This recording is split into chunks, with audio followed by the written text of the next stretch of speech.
All right, everyone. I see something currently happening that could spell doom for the Democrats in 2020, which is I see a huge enthusiasm gap beginning to form between the Democrats and the Republicans.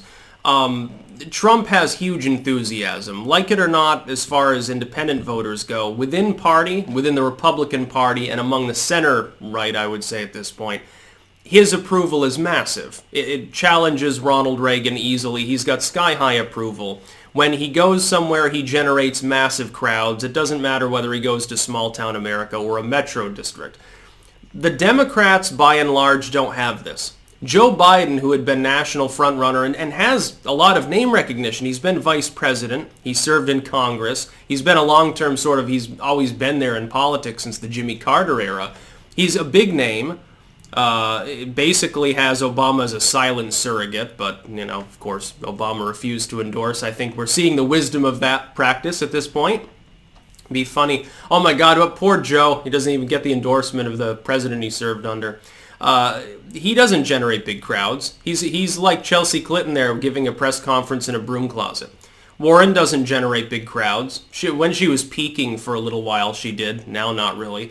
The closest approximation they have at this point is Sanders, and sort of booty judge. He can attract thousands, and Sanders occasionally gets to 5K, maybe 10, but he has to go to a far blue enclave to do that. He has to go like San Francisco or New York City. The closest other approximation is he comes back to New England. He goes to like Burlington. Yeah, half of Burlington will turn out to see him. Sanders is the closest thing that they have. The problem is Sanders' enthusiasm is all in areas the Democrats already control, among voting blocs that they have no problem whining and dining to begin with. The fact is that youth revolutions of this kind within U.S. politics tend to be overcome fairly easily because young people, they get excited, but they don't go vote. They do everything except for pull the lever. And that's become, actually, I think, a problem within politics. I think more people should vote at all rungs of society. It's a good thing. When the turnout is higher, you get a better result, usually. I tend to trust the American people's judgment. I know some people think that's naive. Well, I don't give a hell. As far as Trump goes, though, everywhere he goes, he's got, a massive crowd following him. All he has to do is tweet, and 1 million people react. There isn't a Democrat that has that power. The other problem is this. Now, keep in mind, part of this is the result of a crowded field. If you have a crowded field, maybe you're excited generally about Sanders, but you don't really care about Biden. If he was the nominee, you wouldn't be. Maybe you're really excited for Klobuchar. You're a Klobuchar fan. You're an Amy asshole or something. You wouldn't really necessarily vote for someone else, or you wouldn't be excited to. You were part of the Yang gang, but now Yang's gone.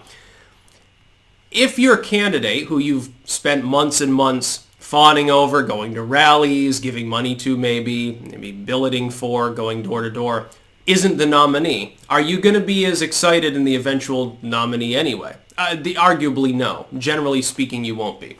Unless that person is a very visible surrogate, in which case it's not the candidate that you're really excited for. Maybe parts of the platform, maybe the fact that your candidate becomes Secretary of State or head dishwasher in the White House, but other than that, not so much. Look at the Bernie fans, which is about a quarter of the Democrats. They're very eager for socialism because they've lost their marbles, just like Bernie has long ago. If Bernie Sanders is not nominee, and I speculate that he won't be, their enthusiasm is going to crash. The Dem nominee is going to be stuck there with tiny little frittering crowds, and Trump's going to be holding massive rallies in the fucking Astrodome. It's going to be huge, literally speaking, in every way. He'll go to the middle of nowhere. He'll go out in a cornfield and hold a presser and have 5,000 people there. Whereas the Dem nominee, Buttigieg, Sanders, whoever, will generally struggle to achieve that total. The enthusiasm gap is there. Higher turnout among Republicans is virtually guaranteed at this point. I think there will be lower than 2016 Dem turnout and higher than 2016 Republican turnout. Because at least within the party, Trump is sky-high popular. With him slowly eating away at the independent advantage that the Democrats did originally have, this could give him the election easily. Without any further ado, nothing else further, as long as the economy doesn't collapse and coronavirus doesn't kill us all, Trump probably wins 2020.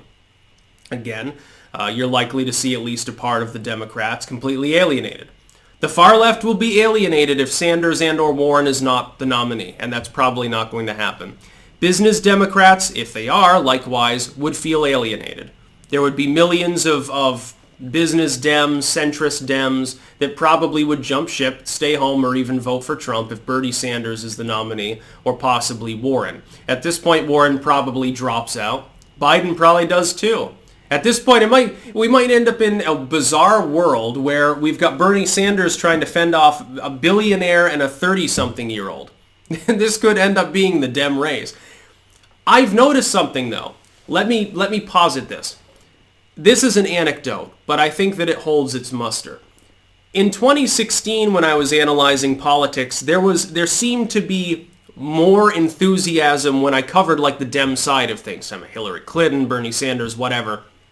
There was more enthusiasm for coverage of it then than now, despite the fact that you've got a more dynamic race, in my sense. Whereas when I cover Trump, I get more attention from that. I actually have to sort of push that topic to the side sometimes because I don't want to become the Trump channel.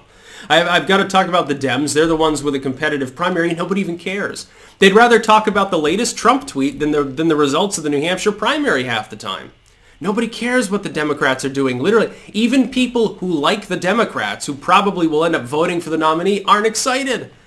Democrats aren't excited. There's an enthusiasm gap, a significant one that I'm noticing even on the ground with my own coverage of politics. My channel size now dwarfs what it was in 2016, and yet, the number of people actually paying attention to the political commentary when I'm talking about the Democrats tends to be on the lower end as opposed to Trump, certainly. That's not all because, well, your fans are all Trump fans. There's no Republican primary to even talk about. If I'm talking about Trump, it's basically what has Nancy Pelosi done lately at this point. Nancy Pelosi did something stupid or corrupt, or Trump made a tweet. And that's what I talk about. I'm seeing the enthusiasm gap firsthand. Nobody cares about what happens among the Democrats, including people who want to sit there and have a good time satirizing them. Like, I'll see the same 10 commenters over and over being at the top of the field, gaining all the comments and all the likes, actually, because it's pretty funny. It's like a running commentary. But even that side of satire, it's like, who cares if Bloomberg's in the race? By the way, I mean, it's sort of like a game of... you remember that game where you're supposed to guess whether the person's still alive or not? I guess they have to revise it every year. And the joke is, when you end up in that card game, you've sort of, your career's over. Among the Dems, you might as well have a similar game. Everyone knows Buttigieg and Sanders and Biden and some of these others are there, but what about the other candidates? Nobody even fucking knows. Nobody even fucking cares. I think that everyone has their favorite Democrat, and if that person doesn't win, a lot of them will just, sort of tune out politics. I mean, there's nothing to get excited about other than Bernie Sanders fans rambling about socialism. I don't see any enthusiasm, really. Biden never had any. Biden can't even come in fucking fourth place anymore. Buttigieg, I guess, has a little bit of organic enthusiasm going, but again, that's because he's doing well at the moment. That could change. He could drop out after Super Tuesday and systemically collapse because he never built a ground game. Bloomberg could end up being nominated. Oh, what a wash that would be. I'm excited about it. I love talking about the Dem primaries and all the problems that the DNC has. Most people don't give a fuck. And that's really bad for the Democrats because most people do give a fuck about Trump's latest tweet. The DNC probably realized this at some point. It'd be too late. That's about all. Peace out.